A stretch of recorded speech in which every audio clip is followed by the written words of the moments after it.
Well, hello again, fellow campers and canoe trippers. It was suggested that I do another video of my gear, and or to show you the cook kit in a little more detail, instead of just waving something around and you never really saw up close what it was. So I'm going to do that now. First of all, if people ask, why do you take so much stuff along? Isn't that kind of heavy? Well, first of all, this is not like a trip down the Appalachian Trail where you're going to be using a tin can and a pop can stove and then picking up anything else you need along the way from the stores and the other places you pass along as you go. Because once you're in the boundary waters, there's no place to get anything. It's a wilderness. There's no stores, there's no trading posts, there's no roads leading out, there's no bridges, there's no nothing. It's just a big, huge wilderness area. So, first of all, let me show you a couple things that we'll start off with. Lighting up. Okay, I usually take along some sort of Bic lighter or one of these new torches. I also like these Swedish matches that have extra long sticks on them, and that way I can reach into a stove or I can reach into a fire and light it without burning myself. I carry a big box of matches inside of a plastic bag. I got plenty of those.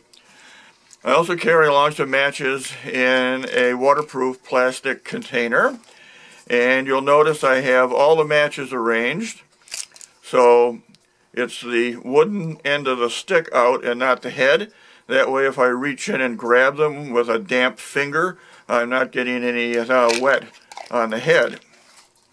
Alright. Okay, for another fire lighting trick, what I did is I stopped along the way on the Echo Trail where they're doing some logging on the Superior Forest side of the road, and I peeled some bark off of some downed birch trees. Now that way I've got a nice supply of birch. When I get into a campsite, I don't have to wander around looking for it, and there's a couple boxes of little matches in there. Alright, now the fuel. I have one of these big canisters with the Lindall style fitting inside the cook kit, and then I take a second one along. I have two spare butane bottles. These are the ones that are used for the tabletop stoves in Asian restaurants, and they have a small fitting like that. It's just a little nozzle that pokes out. Okay, more about that in a minute. Okay. Now I have my frying pan, and that does not fit inside of the cook kit because it's too big. And what I've done is I keep that and my pie tin inside of a trash bag from Quantico Park. The ranger said take a few, and I did. And that's my spare. Okay, now the actual cook kit itself. To keep the silverware from rattling around and bagging into stuff, I keep it wrapped up in a washcloth, and I'll use that washcloth to wipe off things like the spoon and the fork. I have my lucky spoon that I got in Toronto back in the 1970s, and I have my very own Army knife and fork, or fork and spoon rather. I prefer these to plastic or sports because they're nice and tough and you can really get in and cook with them. And of course the pot gripper. And that's all rolled up and kept inside the cook kit. On the top of the cook kit I have my cup, and inside the cup is my Brunton stove. Okay. This is the burner head for it, and I use that mostly on the fuel tank that has the Lindall head, and I'll be showing you more about that in a minute.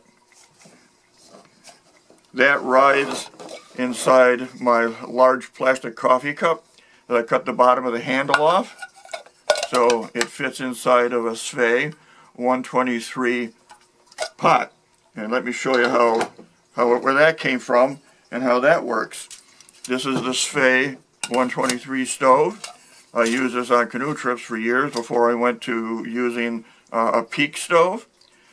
That pot, in conjunction with the lid from a triangular teapot, which I don't use because I have no use for a little teapot except on day hikes. Well, the lid for this triangular teapot fits right on top of the 123 pot.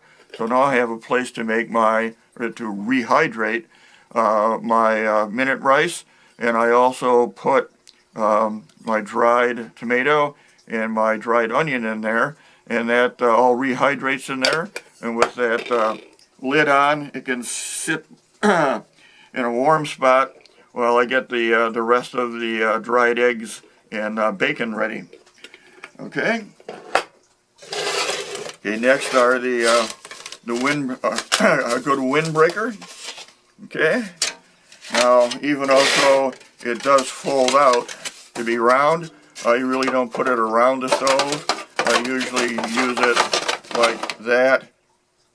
Keep the wind off the burner. Okay.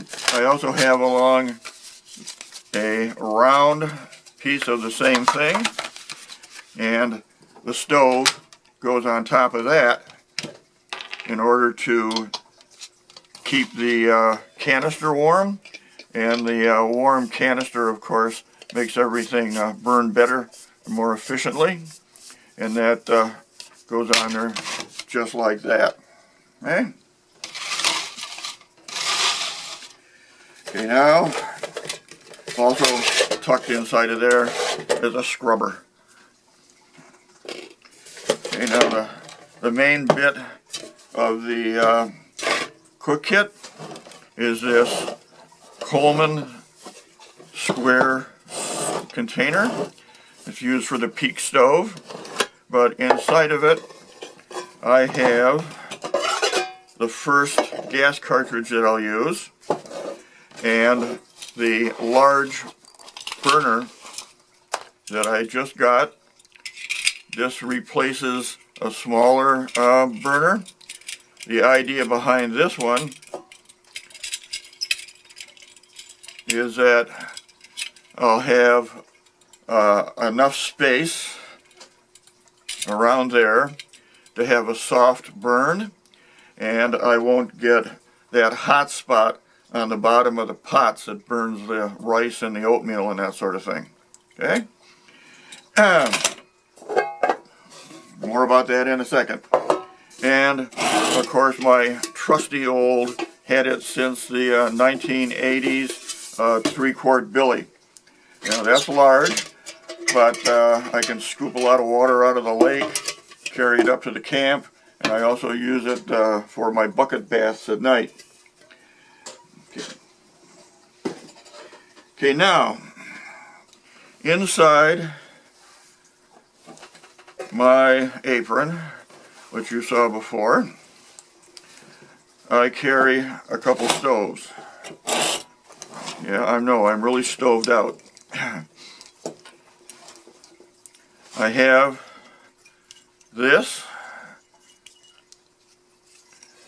You know, and I'll look at that for a second. Well, what in the world is that for? Well, that is an adapter. So I can take this stove, put it on top of this burner. Give me a second here, folks. Catch the thread here. Let's take a second.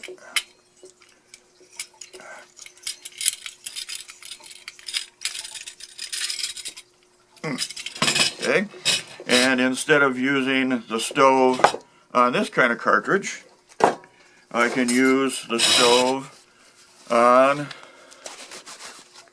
one of these gas bottles, and you can take a look at this because it has that little nozzle on the top. I have the original cap, and then I have a cap that I made so the whole thing is protected so it won't break off. Okay, now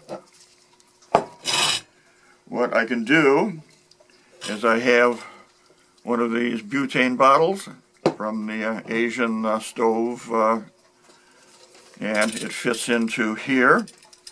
There's a little tab, and there's a little opening, and you just put it in and give it a quick twist, and voila, you're hooked up.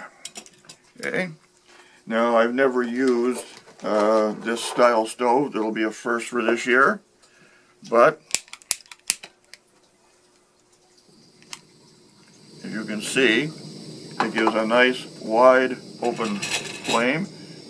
That'll bring some water to boil really quickly, and I can adjust it way down like that, and only get a couple little fire rings going, and it'll stay like that. And then I can simmer my rice, and I can cook my oatmeal and my pancakes without burning them. Okay. The Brunton stove with that small burner head is a great boiler. That'll boil water in no time at all. So there's the two stoves that are going to be mainly used for this year. I also have this along, and I'm going to try this out. This spreads out and makes a base that I can put either one of these two stoves onto, and then it has a hose and a remote fitting that I can put one of these cartridges onto. So I'm going to try that out too, just to see how that works. So that's the bulk, and I mean bulk, of all the gear that's going up on the canoe trip this year in the way of cooking equipment. I'll be cooking some things over a fire because that's a little easier, but I know from experience that there are days and there are times when you don't want to have to fool around starting a fire. You just want to be able to screw a burner head onto a tank and put a pot onto that and make yourself a meal. Okay, well, I hope you enjoyed that. There'll be a lot more of these coming up. I'm going to be showing not only the cook kit, but all the equipment that goes into the gear bag, and all the equipment that goes into my day bag. So watch out. I'll be down here in the canoe corner for the next month or so putting those together. Well, happy camping.